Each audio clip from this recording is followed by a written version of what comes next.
The Hoover power play.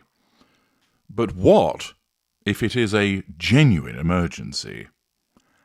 Hello, I'm H.G. Tudor. As part of educating you about narcissism so you can understand it, protect yourself and achieve the freedom that you richly deserve, I explained to you various facets of how narcissism works and the dynamic between narcissist and victim. The Hoover is a fundamental part of that dynamic.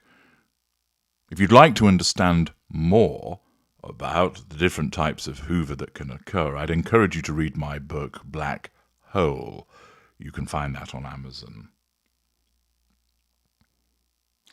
The power play in relation to Hoovers are those Hoovers which are used by the narcissist as part of trying to draw you back into the relationship with the narcissist. Usually, where you have escaped as the intimate partner primary source, sometimes where you're the intimate partner secondary source or non-intimate secondary source. Thus, ordinarily, it's where perhaps you're the spouse, the boyfriend, the girlfriend, the partner that has left the narcissist, or in some instances where you're a friend or family member, an affair partner, somebody that's dating. But typically, it relates to that intimate partner primary source. It's designed to bring you under control. It's designed to draw fuel from you. It's also likely to bring about the restitution of character traits and residual benefits. And being able to spot the power play and be prepared to how you should deal with it is hugely important. Yesterday, I explained about one power play, which is frequently used by the narcissist in relation to emergencies. And in response to that, a number of you have got in contact with me asking, yes, HG, what happens though if it's a genuine emergency? Understand that the narcissist is likely to feign an emergency or be vague about what's going on. But what do I do if there is actually a genuine emergency involving the narcissist? It's a legitimate question and one I shall answer for you. The first point is, you shouldn't know whether there's an emergency in the first place.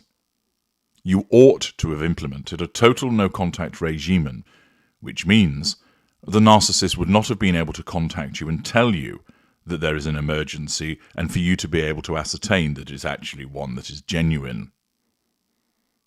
The narcissist should not be able to telephone you, message you, email you, social media message you, turn up at your property so that you listen to them. Sure, it might be the case that if they turn up in person and they shout up at a window or shout through the letterbox or just bellow outside so you can hear them, that you learn the details of the emergency. But in all other instances, you should have ensured that there was no way that the narcissist could have got in touch with you so that you would know what the supposed emergency is about. Many people fail to understand what a total no-contact regime means. Only recently, I was in consultation with an individual who kept on stating, I'm no contact, but I keep getting text messages. I'm no contact, but she rang up.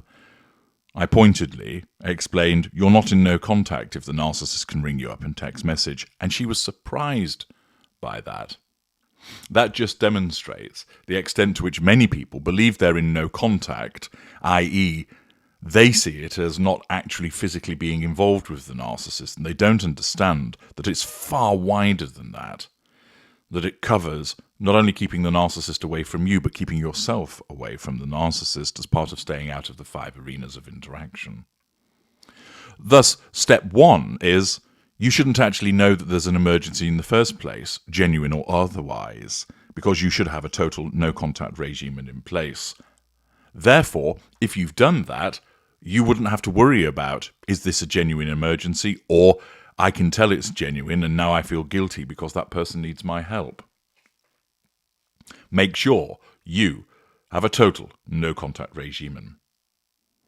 Let us now go on to address those of you that have failed to put in place a total no-contact regime, and the narcissist has therefore been able to get a message to you. They might have rung, spoken to you, left a voicemail, sent a text message or an email. It might have come through somebody else. And in the circumstances, you are able to ascertain from what's being said, possibly the information that has come from other people, possibly because similar things to this have happened before, that it is a genuine emergency. Naturally, you, as an empathic victim, will feel that you ought to help out. You will feel that because this person is a human being and they're in distress, that they need some form of assistance, you should help them out. That is typical of the empathic victim, that as a consequence of your already high emotional thinking, which corrupts your empathic traits of the desire to fix and heal, of caring and compassion, that you are motivated to want to step in and help this person. Part of your thinking might be, well, even though they're a narcissist HG, they are still a human being, and they've got a problem, a serious problem, and it's only right that I help them. No, that is not logical. That is the application of emotional thinking. You have been dealing with a narcissist. That narcissist does not care about you. You are a toaster to that narcissist. You are simply there to cater to the needs and demands of the narcissist. You might state, well, even though I know that HG, I still can't let a human being in distress pass me by. Yes, you can, and yes, you should. First of all, from a purely logical stance, this person does not deserve your assistance. Secondly, the involvement that you would have utilizes your time, your assets, your resources. You should not be giving them to the narcissist. Thirdly, this is a breach of no contact. It means that your emotional thinking will surge, with all of the adverse consequences that flow from that. Your job is to get away and stay away from the narcissist, to lower that emotional thinking because it's problematic for you.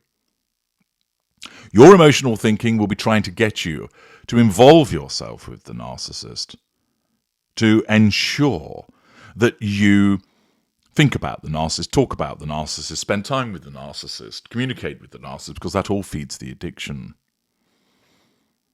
It's very crafty about the way it goes about this, and one way is to make you feel guilty for not helping the narcissist when they're in distress. You must say to yourself, I have no reason to feel guilty. This person has abused me. They do not deserve my assistance. Furthermore, it is in my best interests to have nothing to do with them. If I do, I'm giving time and resource, energy, emotion to a person who does not deserve it. I will be increasing my emotional thinking, which will have adverse ramifications for me. I increase the risk of further hoovers from this individual. Thus, you must fight that sensation of guilt with the application of logic. I appreciate that for many of you, you will find that extremely hard. That notwithstanding the fact that this individual is a narcissist, that where they're experiencing a genuine emergency, you will want to help, because that sense of guilt is so powerful. But I say to you, you ought not to feel guilty. You are not obligated towards this person. You are released from your obligations because of what they are. Thus, you must fight against that temptation to become involved, to protect yourself, to avoid using your time, energy, assets, etc. on this individual, and to continue to reduce your emotional thinking. What you can do, although this is still a breach of no contact, but would not be as serious, is to arrange for somebody else to deal with the emergency. The narcissist wants you because, for instance, you'll be the intimate partner primary source. What you could do is call the emergency services and have them attend, or arrange for a family member, or perhaps, for instance, a friend, a mutual friend, to attend upon the individual on your behalf. Thus, if there is a suggestion the person is injured, somebody else can go to them and sort them out. somebody who is not ensnared by that narcissist, or at least not to the same extent as you. It is particularly advantageous to organise an arm's length third party such as the emergency services, because they are far less invested in the narcissist because of their professional role. You must not get involved. It's a breach of no contact. You must resist that. If it's a genuine emergency that isn't directly about the narcissist, for instance, it involves your children, it is often the case that the narcissist will use that as an excuse to get in touch with you. You should, as part of the co-parenting regime, have organised that in the case of an emergency, the narcissist contacts somebody else, for instance, a grandparent, an uncle, an aunt, and they can then get in touch with you, and then you can make an informed decision as to what you do. Naturally, if it involves your children, you can then deal with the emergency, avoiding as much as possible the narcissist. Often the narcissist will use false circumstances involving children to try and get the former intimate partner primary source involved. Naturally, you will be concerned about your children, and therefore what you need to do is ensure that the information comes via a third party, so that the narcissist is not getting you involved directly. And then when you do become involved, because it's your children, if you've ascertained that it is a genuine emergency, you can focus on your children whilst ignoring the narcissist. But in any other instance, first of all, you should not know about the emergency in the first place, because you've put in place that no-contact regime. If you fail to do that, and the narcissist is able to get a message to you in some shape or form, and you are able to work out that it is a genuine emergency, you must recognise that it is not your responsibility to deal with it. Resist the temptation to become involved. Fight the guilt, and organise for somebody else to attend on the narcissist, rather than you. I'm H.G. Tudor. Thank you for listening.